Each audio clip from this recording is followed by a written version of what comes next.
Estamos de volta com o programa Norte em Ação, agora o nosso quadro Entrevistas Especiais, e com grande satisfação estamos recebendo novamente dentro do programa a psicoterapeuta reencarnacionista Annelise Lopes, que participa aqui conosco justamente para falar dessa atividade e desmitificar algumas situações que o pessoal tem como conceitual e, na verdade, não tem nada a ver. Mas é nesse sentido que ela participa conosco, ela representa também a Associação Brasileira de Psicoterapia Reencarnacionista.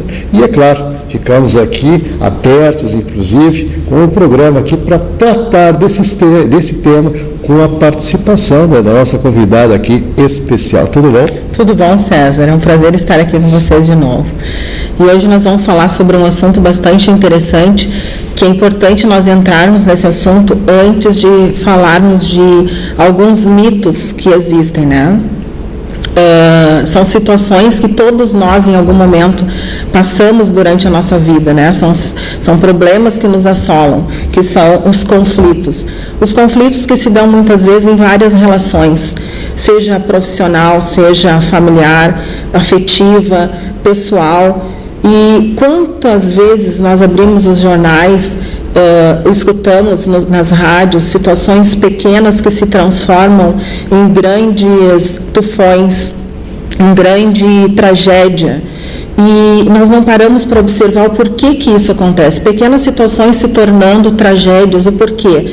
São conflitos existentes com a própria pessoa, situações que ela vem ao longo da vida, ao longo da sua existência, não conseguindo resolver, não conseguindo se entender.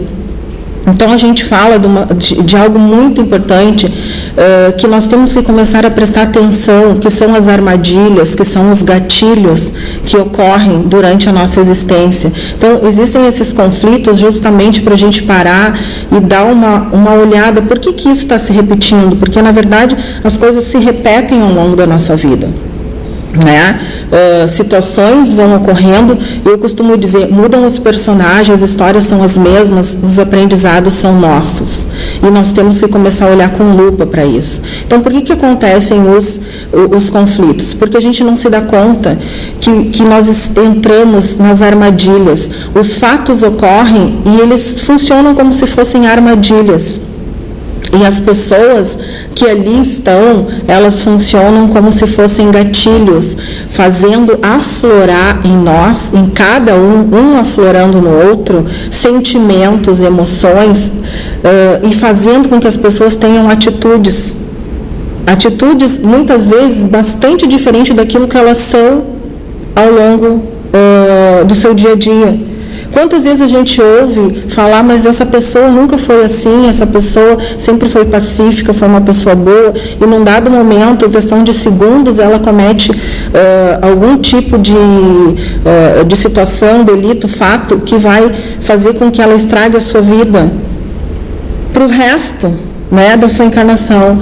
E isto é algo que nós temos que começar a olhar com bastante objetividade, porque nós precisamos parar de nos conflitar. Então, por que acontecem essas armadilhas e esses gatilhos? As armadilhas são justamente para fazer com que a gente consiga perceber o que nós viemos fazer aqui. E as pessoas servindo como gatilhos para aflorar em nós determinados sentimentos, por exemplo, raiva, mágoa, rejeição, sentimentos de menos-valia, entre outros, que vão aflorar em determinados momentos para fazer com que as pessoas comecem a entender o que elas vieram fazer aqui. Muitas vezes, tu passa por uma determinada situação achando, por exemplo, que aquela pessoa te magoou, que aquela pessoa te trouxe raiva. E, na verdade, não é assim que acontece. Na verdade, esse sentimento está dentro de ti e esse sentimento vai aflorar em alguns momentos, não necessariamente somente com aquela pessoa. E aí, se nós começarmos a retroceder na nossa vida, nós vamos perceber que em vários momentos, desde a infância, adolescência, a primeira fase de adulto, enfim, aqueles sentimentos estiveram muito presentes sempre. Mudaram, então, os personagens em momentos diferentes, mas os sentimentos são os mesmos. E quando nós começamos a entender isso, nós passamos a não mais culpar o outro. Então, a gente tem esse hábito de culpar a outra pessoa e nós não olhamos para nós. Então, por que isto se repete? Por que esse sentimento vira e mexe, esse sentimento vem à tona? Porque ele justamente está dentro de nós e é isto que nós temos que olhar para não mais cair nas armadilhas, para não mais deixarmos que as pessoas sejam gatilhos. Que, na verdade, quando a gente começa a entender tudo isso, daqui um pouco tu começa a agradecer, porque se não fossem essas situações, se não fossem essas pessoas, nós não saberíamos o que nós precisamos melhorar. Muito bem, estamos aqui conversando com a Annelise Lopes, né, trazendo informações aí sobre as questões da reencarnação, inclusive fazendo uma avaliação muito objetiva dentro dos seus conhecimentos, transmitindo, você que está aí ligado com a gente, inclusive quero colocar no rodapé do vídeo o telefone para questionamentos aí. O telefone é o 3023 4725, DDD 51, aqui de Porto Alegre. Então, Annelise, claro que isso realmente traz, assim, uma série de perguntas, né, porque as dúvidas surgem em torno disso. E existem também parâmetros, a gente tem falado muito sobre a questão do conhecer a si mesmo. Tá? E nesse aspecto da questão da reencarnação e desse autoconhecimento, como é que você pode traçar um paralelo nessa questão para que a gente possa compreender, então, melhor, inclusive, esses posicionamentos? Bom, César, então, respondendo a tua pergunta, nós temos que entrar na questão da personalidade congênita. Dentro da psicoterapia reencarnacionista, nós trabalhamos na personalidade congênita, porque se nós estamos trazendo as reencarnações que nós já tivemos outras existências com personalidades. Então, nós estamos tratando o espírito, não estamos tratando a matéria, estamos tratando o espírito, que vem trazendo consigo algumas características que fazem parte dessa personalidade que é congênita. Bom, por que nós nos conflitamos? Porque nós não entendemos que esta personalidade é congênita, né, que nós não formamos a partir do momento que nascemos para cá. Quando a gente começa a entender isso, tudo é trabalhado dentro do consultório, né? Os conceitos reencarnacionistas trazendo para a vida de cada um, fazendo entender como é que funciona, qual é o papel de cada um dentro dessa família, o que ele representa, o que ele aflora e o que é aflorado nele. Começamos a entender esta personalidade com o intuito de trabalhar, de limpar as imperfeições, que nada mais é que aqueles determinados sentimentos, né, e que trazem atitudes muitas vezes ruins, erradas, enfim, acarretando uma série de desconforto para aquela pessoa e para as pessoas que estão ao seu redor. Quando tu começa a entender, por exemplo, que tu é uma pessoa que tem um excesso de raiva, que tem um excesso de mágoa, que tem um excesso de um sentimento de estima baixa, enfim, entre outras coisas, tu começa a olhar com um olhar realmente de lupa. E não colocando culpa nas outras pessoas. Isso favorece para que tu busque esse autoconhecimento. Tu vai parar de olhar para fora e tu tem a possibilidade de olhar para dentro. E quando tu começa a olhar para dentro, tu começa a perceber as várias situações que tu passaste ao longo da tua vida, que certamente tu não quer passar mais, provavelmente situações de desconforto, e tu começa a não mais querer essas situações ruins. E começa a modificar atitudes.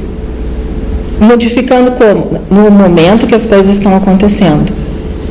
Então, a partir do momento que tu consegue transformar isso, tu começa a fazer a tua reforma.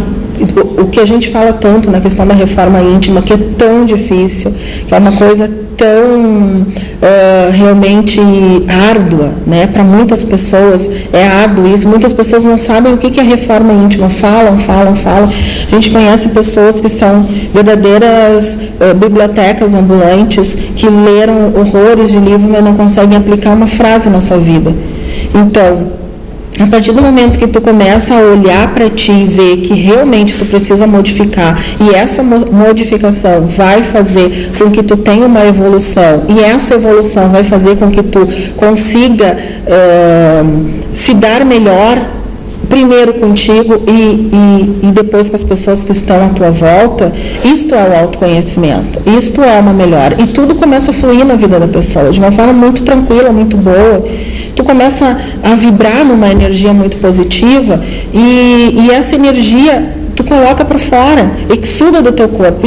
E como a gente sabe, energia tem muito a ver com física quântica. Tu começa a atrair para o teu campo energético todo o tipo de energia que tu vibra. Então, se tu vibra numa situação boa, num pensamento bom, em situações boas, tu vai trazer para ti situações boas, pessoas boas, tudo começa a fluir. A gente costuma dizer, não é? Hoje eu estou bem, parece que tudo está dando certo. Na verdade, tu estás bem. Então, aquilo que tu está puxando para o teu campo energético são energias boas. Tudo está fluindo. Então, o universo está conspirando para que as coisas aconteçam de uma forma muito positiva. E o contrário também é verdadeiro. Se tu começa a pensar negativo, tu vai transformar as tuas atitudes. Antes já transformou os teus sentimentos, as tuas atitudes vão fazer com que tu comece a conflitar com as situações que estão fora de ti, porque a energia que tu está colocando para fora é uma energia que não está boa, então automaticamente tu funciona como um imã, puxando aquilo que não é bom. E aí então é aquele dia que tu disse, eu não devia nem ter levantado da cama hoje. E é assim que acontece. Isto é autoconhecimento. Nós pararmos e nos observarmos. Por que as coisas estão acontecendo desta forma e não de outra? Por que umas pessoas parecem ser tão felizes? Por que tudo flui para algumas pessoas? E por que para algumas não fluem? Alguma coisa tem, né?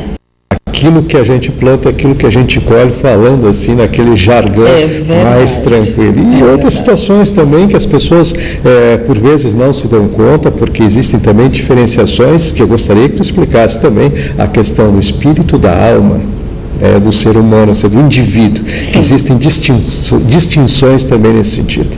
Exatamente. Bom, na verdade é só uma questão de entendimento. Quando nós falamos alma, a alma ela faz parte do indivíduo, do ser encarnado. E o espírito faz parte do ser desencarnado.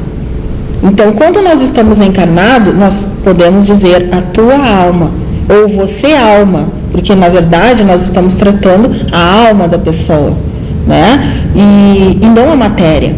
É essa alma que faz com que tu consiga se lidar com o mundo, que tu consiga caminhar pela vida.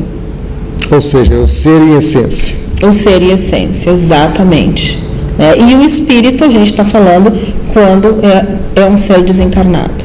Mas, na verdade, assim, se entende, né, o que significa. Mas é bom explicar, né, porque não são duas coisas distintas. É a mesma coisa, porém, em momentos diferentes. Muito bem. É importante que a gente ressalte e coloque situações, porque, de fato, existem muitas complexidades, né, e a filosofias, existem correntes também que vertem para um lado, que vertem para o outro, ou seja, tem interpretações diferentes, melhor dizendo, mas que, em essência, evidentemente, aqui estamos conversando com a Annelise Lopes, ela que é psicoterapeuta reencarnacionista e traz, assim, os seus conhecimentos dentro dessa área de atuação e sempre a contribuir, né, com o pessoal que está aí ligado. E, claro, que aquela pergunta que não quer calar, além dos mitos que a gente já está aí abordando, existem aquelas questões, como trabalhar para viver melhor, para conquistar. Claro que boa parte disso tu já sintetizou, mas vamos direcionar isso de modo que as pessoas que estão lá nos assistindo nesse momento possam absorver melhor e com a tua mensagem, evidentemente, também começar, né, a entender, a se autoconhecer e também buscar, né, respostas e atitudes diferentes para que as coisas possam fluir e a sua vida seja melhor. Bom, na verdade não existe receita, não existe nada muito milagroso, César. Nós, seres humanos, é que complicamos muito a nossa vida. Nós viemos para esse plano para ser felizes. Só que dentro disso, nós temos situações que nós precisamos resgatar. E não precisa ser uma coisa dolorosa. Então, a gente entra numa questão que se ouve falar muito, a questão do karma. O karma nada mais é que ação e reação, aquilo que nós estávamos falando agora há pouco. Toda atitude que tu tem, tu vai responder por aquilo. Se tu tem uma forma ruim, tu vai receber algo ruim. Se tu agir de uma forma boa, tu vai receber coisas boas. Então, na verdade, nós temos que cada vez mais buscar esse conhecimento, o nosso autoconhecimento, saber o que funciona e como funciona para ti, seguir os nossos parâmetros, o teu coração. Muitas vezes nós somos norteados por uma sociedade que coloca um padrão em que tu tem que seguir determinadas coisas que são contra a tua essência. Então, quando tu começa a saber realmente como tu funciona e o que a tua essência quer, tu começa a sair daquele caminho que te colocaram, tu vai começar a ir por um caminho certo, e quando as coisas começam a fluir, que tu consegue relaxar, tu começa a ver, eu estava no caminho errado antes. Antes eu não era feliz, hoje eu sou feliz. Então eu te digo assim, que isto é algo simples, mas ao mesmo tempo extremamente difícil para as pessoas saírem do caminho que foram colocadas e voltarem para o seu caminho, aquele que a pessoa, o espírito, no seu momento do seu plano reencarnatório, ele traçou algumas coisas, só que chegando aqui em questão de véu do esquecimento, uma série de coisas, ele acabou indo para caminhos que eram justamente situações, armadilhas e gatilhos para ele ver o que ele precisava melhorar. Ele acabou indo por caminhos que não eram o seu caminho, e aí ele se torna uma pessoa infeliz, buscando às vezes coisas, situações onde ele cada vez mais vai se afundando e desviando do seu propósito. Então eu te digo assim, eu mesma sou um exemplo de algumas coisas. Quando eu estava num outro caminho, eu era uma pessoa, digamos assim, não tão feliz como eu sou hoje. Hoje eu sou uma pessoa que faço o que eu gosto, eu amo o que eu gosto, o que eu faço, aliás, e não tenho problemas como eram antes. Antes eu achava que eu tinha dificuldades na minha área profissional, mas eu estava num caminho totalmente diferente. Só que tem que ter coragem. Mudar tem que ter coragem, tem que ter atitude, tem que parar de olhar para fora e olhar para dentro. Porque tudo aquilo que tu faz, existem consequências. Por mais que tu faça algo que alguém quer que tu faça, quem fez foi tu, e quem vai responder por isso vai ser tu. As atitudes são tuas, então tu vai responder por tudo que tu fizer. E muitas vezes aquilo que tu está fazendo não é aquilo que tu combinou de fazer antes de vir para cá. Então tu está desviando do teu caminho, tu está indo para um caminho que não é bom, que não é feliz. Então, a gente falando assim, se torna tão simples, porque tu tem que sentir o teu coração. Se o teu coração está dizendo, vai por ali, e isso, claro, são coisas que tu vai aprendendo ao longo da tua vida, enfim, vai por onde o teu coração diz, que certamente tu está indo para um lugar melhor. Se tu vai por onde os outros dizem que tu tem que ir, talvez não seja o teu caminho, e tu vai responder igual por essas atitudes. Realmente tem uma conotação bem importante que tu dá nessas últimas considerações, que é justamente fazer o que a pessoa se propôs a fazer, ou seja, aquilo que ela quer fazer, não o que os outros desejam que ela faça, porque aí está o grande diferencial, creio eu, até para sintetizar para o pessoal que está aí nos acompanhando nesse instante.